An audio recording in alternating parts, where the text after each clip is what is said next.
কখনো কখনো আপনার পরিকল্পনা এবং আল্লাহর পরিকল্পনা একই রকম হয়। মাঝে মাঝে যেমন কখনো আপনি ইচ্ছা করলেন কোথাও যাওয়ার, আর আল্লাহ আপনাকে সেখানে যাওয়ার সুযোগ করে দিলেন। কোন একটি কলেজে ভর্তি হওয়ার ইচ্ছা করলেন, আর আল্লাহ আপনাকে সুযোগ প্রদান করলেন। সিদ্ধান্ত নিলেন দ্রুত গ্র্যাজুয়েট হওয়ার, আর আল্লাহ আপনাকে সুযোগ প্রদান করলেন। এর অর্থ হলো আপনার প্ল্যান এবং আল্লাহর প্ল্যান একই ছিল সেই একটি বিষয়ের জন্য। কিন্তু মাঝে মাঝে আপনার এবং আল্লাহর পরিকল্পনা একই রকম থাকে না। অনেক সময় ভাবছিলেন 10 বছর ধরে চাকরিটা করবেন, 6 মাস পরে আপনাকে ছাঁটাই করে দেওয়া হলো। কোন একটা ভার্সিটিতে ভর্তি হওয়ার আবেদন করলেন, আপনার সবকিছুই ছিল সেরা, কিন্তু তবুও চান্স পেলেন না। অন্যদিকে আপনার চেয়ে অনেক কম যোগ্যতা সম্পন্ন বহু ছেলে মেয়ে চান্স পেয়ে গেল। অনেক সময় আপনার এবং আল্লাহর পরিকল্পনা একই রকম থাকে না। এই আয়াতগুলো শিক্ষা দিচ্ছে সব সময় সবকিছু আমার পরিকল্পনা অনুযায়ী কাজ করবে না।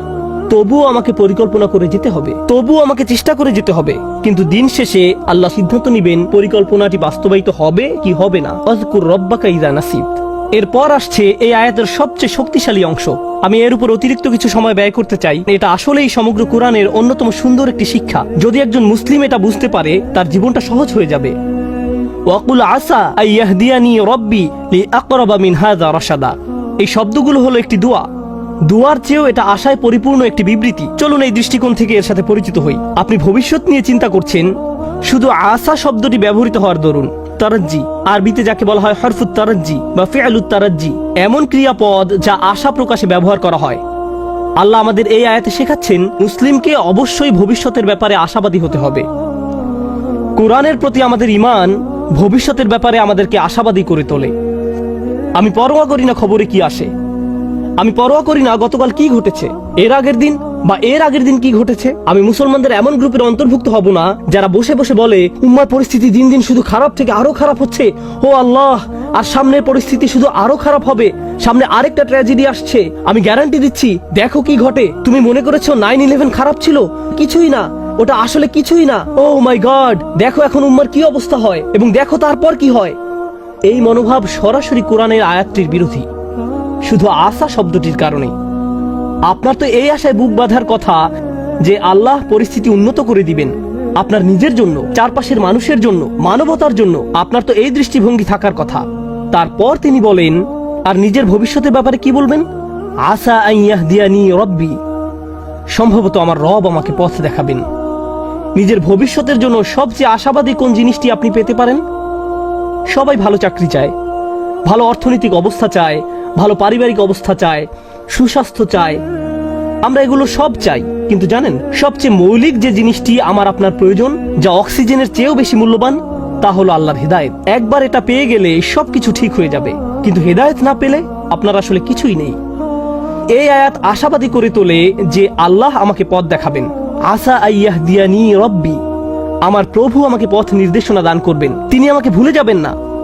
ভবিষ্যতের জন্য ওয়াদা দেওয়ার সময় আমি তার স্মরণ করব, তাহলে তিনিও ভবিষ্যতে আমাকে স্মরণ করবেন। ইনশাআল্লাহ বলার মাধ্যমে আমি তাকে স্মরণ করলাম, যখন ভবিষ্যতের কথা আসে তিনিও আমাকে স্মরণ করবেন। ফাযকুরুনি আযকুরকুম, সুতরাং তোমরা আমাকে স্মরণ করো, আমিও তোমাদের স্মরণ করব। এখন আল্লাহ আপনাকে হেদায়েতের গ্যারান্টি দিচ্ছেন। আবার বলছি, এখানে মুসলমানদের বোঝার জন্য খুবই গুরুত্বপূর্ণ একটি ব্যাপার রয়েছে। সারা পৃথিবী জুড়ে বহু মানুষের মাঝে, আল্লাহুল আযীম, এই গ্রহের যেই প্রান্তে যান না কেন, মানুষের একই ধরনের বিভ্রান্তি, একই প্রশ্ন বারবার।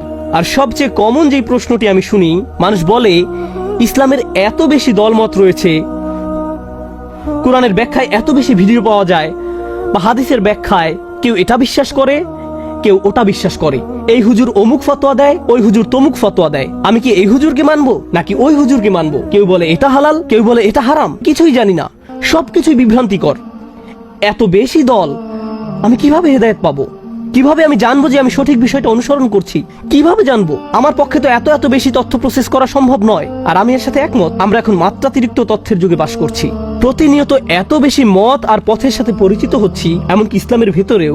এই হলের ভেতরে বসা শ্রোতাদের দিকে লক্ষ্য করুন। যদিও আমরা একই এলাকার, আপনি যেভাবে ইসলাম শিখেছেন তা আপনার পাশের জন থেকে খুবই আলাদা। যেসব শিক্ষক আপনি পেয়েছেন, যেসব মানুষের সঙ্গ লাভ করেছেন, যে স্কুলগুলোতে শিখেছেন, তা আপনার পাশের জনের থেকে একেবারেই ভিন্ন। তাই কোনো ব্যক্তি সহজে বিভ্রান্ত হয়ে পড়তে পারে যে কিভাবে আমি বুঝবো যে আমি সঠিক ইসলাম অনুসরণ করছি। আর এই আয়াত হলো তার জবাব। আমি কারো হেদায়েতের নিশ্চয়তা দিতে পারি না, ইউটিউব কারো হেদায়েতের নিশ্চয়তা দিতে পারে না, গুগল কারো হেদায়েতের গ্যারান্টি দিতে পারে না, এবং কোনো মানুষও হেদায়েতের নিশ্চয়তা দেয় না। এটা আমাদের আশা যে স্বয়ং আল্লাহ আমাকে ব্যক্তিগতভাবে হিদায়েত দিবেন। হেদায়েত অন্য কোথাও থেকে আসতে পারে না। আপনার কাছে কোনো তথ্য না থাকতে পারে, অথবা আপনি তথ্যের সাগরে ডুবে থাকতে পারেন, এটা কোনো ব্যাপার না। আল্লাহ আপনাকে কতটা হেদায়েত দিবেন তা নির্ভর করে আপনি কতটা হেদায়েত চান তার উপর, অন্য কারো কাছে নয়। আর একবার আল্লাহর কাছে সঠিক রাস্তা চাওয়ার পর আপনাকে আর বিচলিত থাকতে হবে না। নিশ্চিত থাকুন যে আল্লাহ আপনাকে সঠিক পথ দেখাবেন, তিনি কাউকে ফিরিয়ে দেন না। আল্লাহর কাছ থেকে হেদায়েত পাওয়া কঠিন নয়, এটা কঠিন নয়। আল্লাহ হেদায়েতের পথ খোলা রেখেছেন যারা চায় তাদের জন্য। আমাদেরকে শুধু সেসব মানুষের অন্তর্ভুক্ত হতে হবে, শুধু এইটুকুই। এই আয়াতটি সূরাতুল কাহফের অন্তর্গত। এর প্রমাণ হিসেবে সূরা কাহফ নিয়ে কথা বলে শেষ করতে পারবো না এই খুতবায়। এই গুহার অধিবাসীরা যাদের কথা আমরা প্রতি শুক্রবার পড়ে থাকি, এই মানুষগুলোর আশেপাশে কোনো নবী ছিল না, কোনো আলেম ছিল না, কোনো শায়েখ ছিল না, কোনো সাহাবী ছিল না। নিজেদের জন্য তারা নিজেরাই ছিলেন। আর তারা এমন এক এলাকায় বাস করতেন যেখানে সবাই মূর্তি পূজা করত। আর তারা একটি উপসংহারে পৌঁছেছেন, সৃষ্টিকর্তা শুধু একজন, আমরা এগুলোর উপাসনা করতে পারি না। লান্নাদউ মিন দুনিহি ইলাহান। আর এতটুকুর কারণেই আল্লাহ তাদেরকে হিদায়াত দিলেন। অন্য কোনো জ্ঞান না থাকা সত্ত্বেও, কোনো ওহী তাদের কাছে ছিল না। আল্লাহ তাদেরকে হিদায়াত দেওয়ার জন্য এতটুকুই যথেষ্ট ছিল। আর তিনি তাদেরকে এত বেশি হিদায়াত দান করলেন যে আজকের দিনে যারা বছরের পর বছর ধরে দ্বীনের জ্ঞান অর্জন করে, তারা এই যুবকদের কাহিনী অধ্যয়ন করে। কারণ এই যুবকরা আল্লাহর হিদায়াত পেয়েছিল, কারণ আল্লাহ তাদেরকে পথ দেখিয়েছিলেন। আপনার পরিস্থিতি যত অন্ধকারচ্ছন্নই হোক না কেন, আপনার যদি আল্লাহর উপর আশা থাকে, এটাই যথেষ্ট। আসা আইয়াহদিয়ানি রব্বি লিআকরাবা মিন হাযা রাশাদা। এখন আসছে সর্বশেষ এবং এই বিবৃতির সবচেয়ে সুন্দর অংশ। সম্ভবত আল্লাহ আমাকে পথ দেখাবেন। পথ দেখাবেন কোথায়? কোন দিকে পথ প্রদর্শন করবেন? লিআকরাবা মিন হাযা রাশাদা। এর ভাষা এত বেশি গভীর অর্থবোধক, আমার পক্ষে খুতবায় তো আর ব্যাকরণ শেখানো সম্ভব নয়, কারণ আপনাদের মাথা ব্যথা শুরু করবে। চেষ্টা করব বিষয়টাকে যত সহজে তুলে ধরা যায়। আরবি ভাষাতে কখনো বলেন ওই যে ওই দিকে, আবার কখনো বলেন সমস্ত পথ ধরে ওইখানে। যখন বলেন সমস্ত পথ ধরে ওইখানে, অর্থাৎ আর গন্তব্য পর্যন্ত পথ দেখিয়ে যাব। আর যদি বলেন ওই যে ওইদিকে, এর মানে হলো প্রথমে এখানে, তারপর ওখানে, তারপর ওখানে। কিন্তু যদি বলি সমস্ত পথ ধরে ওইখানে, এর মানে ওইখানেই আপনাকে যেতে হবে, এরপর আর কোথাও আপনাকে যেতে হবে না। যখন লাম ব্যবহার করা হয়, আসা আইয়াহদিয়ানি রব্বি লি আকরাবা, এই লাম ইঙ্গিত করে এটা হলো আল মুনতাহা। এর চেয়ে উচ্চতর আর কিছু চাওয়ার নেই এই দুনিয়ায়। এটা যদি পেয়ে যাও, শ্রেষ্ঠ আর কিছু পাওয়ার নেই। যদি ইলা শব্দটি ব্যবহার করা হতো, অর্থ হতো তোমাকে প্রথমে ওইখানে যেতে হবে, তারপর অন্য কিছুর উদ্দেশ্যে। সুতরাং এই আয়াতে আমি আপনি এমন কিছু প্রার্থনা করছি, এমন কিছু চাচ্ছি যার চেয়ে উত্তম আর কিছু নেই। এটাই চূড়ান্ত সমাপ্তি। এখন সেই চূড়ান্ত সমাপ্তিটি কি? লিআকরাবা মিন হাযা, এটার চেয়ে নিকটবর্তী। আমি আশা করছি আল্লাহ আমাকে পথ দেখাবেন এটার চেয়ে চূড়ান্ত সমাপ্তির আরো নিকটে। এটা বলতে কি বোঝানো হয়েছে? এখন আমি যে অবস্থায় আছি, চলুন বোঝার চেষ্টা করি এখানে আসলে কি বোঝানো হচ্ছে। আমাদের সবার আলহামদুলিল্লাহ সুম্মা আলহামদুলিল্লাহ কোনো না কোনো মাত্রায় হেদায়েত রয়েছে। আমরা যে শুক্রবারে আল্লাহর ঘরে একত্রিত হয়েছি, এটা প্রমাণ করে যে আল্লাহ আমাদের সবাইকে কোনো না কোনো মাত্রায় হেদায়েত দিয়েছেন। কাউকে তিনি বেশি হেদায়েত দিয়েছেন, আবার কাউকে কম হেদায়েত দিয়েছেন। সালাতে কারো মনোযোগ বেশি থাকে, আবার কারো কম মনোযোগ থাকে। আমরা সবাই একই পর্যায়ে নেই, এটা সত্য। কিন্তু জানেন এই দোয়া আমাদের কি শেখাচ্ছে? আমার চূড়ান্ত লক্ষ্য হলো আমাকে আল্লাহর আরো নিকটবর্তী হতে হবে। আমি এখানে এজন্য আসিনি যে নিজেকে অন্য একজনের সাথে তুলনা করব। আমি এখানে এসেছি শুধু নিজের আজকের অবস্থানের সাথে নিজেকে তুলনা করতে। আমি যদি শুধু নিজের এখনকার অবস্থা উন্নতির জন্য কাজ করে যেতে পারি, এটাই আল্লাহর সামনে চূড়ান্ত সফলতা। এর চেয়ে চূড়ান্ত কোনো সফলতা নেই। আপনি কোনোদিন নিখুঁত হবেন না, আমিও কোনোদিন নিখুঁত হতে পারবো না। আমরা যা করতে পারি তা হলো আরেকটু ভালো হওয়া, এরপর আরেকটু ভালো, এরপর আরেকটু ভালো। শুধু দিন দিন ক্রমাগত উন্নতির চেষ্টা করুন। যদি কেউ এভাবে আল্লাহর নিকটবর্তী হওয়ার চেষ্টায় রত থেকে মারা যায়, সে সফল। অনেক মানুষ কি করে জানেন? তারা অন্যদের সাথে নিজের তুলনা করে। আহা, সে তো পুরো কুরআন মুখস্থ করে ফেলেছে, দেখো কি সুন্দর তার তেলাওয়াত, সে প্রতিদিন মসজিদে যায়, আজানের পূর্বে এসে উপস্থিত হয়, সে যে আল্লাহর কত ইবাদত করে, সে কত বেশি জানে, সে আরবি জানে, তাফসির জানে, এটা জানে, ওটা জানে। তারা মুসলিম হিসেবে আমার চেয়ে কত উত্তম পোশাক পরে। নিজেকে অন্যের সাথে তুলনা করবেন না। আল্লাহ আপনার কাছে এটা চান না। আল্লাহ আপনাকে অন্যের পাশে রেখে তুলনা করবেন না। তিনি তো আপনাকে এমনকি দুনিয়াতেও অন্যের সাথে তুলনা করতে চান না, আর আখিরাতের কথা বাদই দিলাম। ওয়ালা তাতামান্নাউ মা ফাদ্দালাল্লাহু বিহি বা'দুকুম আলা বা'দ। অন্য মানুষদেরকে যা দেওয়া হয়েছে তার আকাঙ্ক্ষা করো না, নিজের প্রতি এমন অন্যায় করো না। তাহলে আমরা কি শিখছি? উদাহরণস্বরূপ আমরা শিখছি, আপনি আজকে কোরআন তেলাওয়াত শেখা শুরু করলেন, আপনার বয়স হয়ে গেছে ৩৫ বছর যাবত বইটা খুলেও দেখেননি। সিদ্ধান্ত নিলেন আজ থেকে কোরআন তেলাওয়াত করার। আপনি এমনকি বিসমিল্লাহও পড়তে পারছেন না, আরবি বা অক্ষরটি দেখতে কেমন সেটাও ভুলে গেছেন। আপনার বয়সের মানুষেরা বড়দের মতো করে পড়তে পারে, এখন আপনাকে বাচ্চাদের মতো শিখতে হচ্ছে। এতে কোনো সমস্যা নেই। আপনি যখন আলিফ পড়া শিখছেন, বা পড়া শিখছেন এবং আল্লাহর দিকে কিছুটা অগ্রসর হয়েছেন, এখন এই অবস্থায় যদি আপনার মৃত্যু হয়, আপনি হয়তো একজন হাফেজে কোরআনের চেয়ে উত্তম, যে সম্পূর্ণ কোরআন মুখস্থ করেছে, কিন্তু এর প্রতি কোনো কদর নেই। কে নিজেকে আরো উত্তম মানুষ হিসেবে গড়তে চায় জানা যাবে অন্তর থেকে, আর আল্লাহ সেটা জানেন।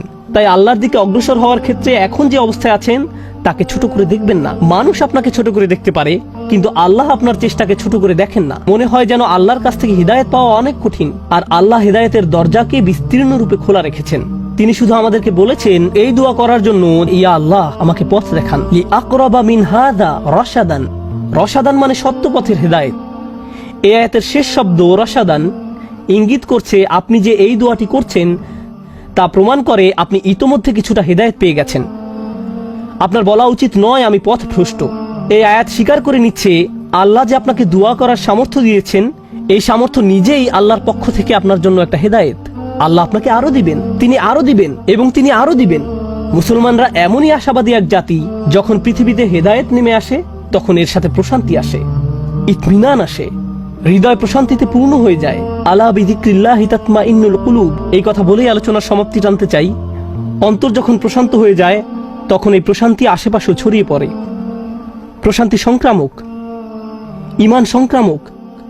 পরিবারের ভেতর শান্তি ছড়িয়ে পড়ে, বন্ধু বান্ধবদের মাঝে শান্তি ছড়িয়ে পড়ে, সমাজে শান্তি ছড়িয়ে পড়ে যখন হিদায়াত আসে। পৃথিবীর সমস্যা যদি হয় সংঘর্ষ ও ঘৃণা, পৃথিবীর সমস্যা যদি হয় যুদ্ধ, তখন এর সমাধান রাজনৈতিক পলিসিতে নয়, আরো যুদ্ধাস্ত্র হয়। এটা সমাধান নয়, অর্থনৈতিক নিষেধাজ্ঞাও নয়। মানবতার আজকে যা দরকার তা হলো হেদায়েত, কারণ হেদায়েত ছাড়া কোনো শান্তি নেই, পাওয়া সম্ভব না। ফাআইয়ুল ফারিকাইনি আহাক্কু বিল আমন ইন কুনতুম তা'লামুন আল্লাযীনা আমানু। কে শান্তি লাভের বেশি হকদার? যারা বিশ্বাস স্থাপন করে, যারা ঈমান এনেছে।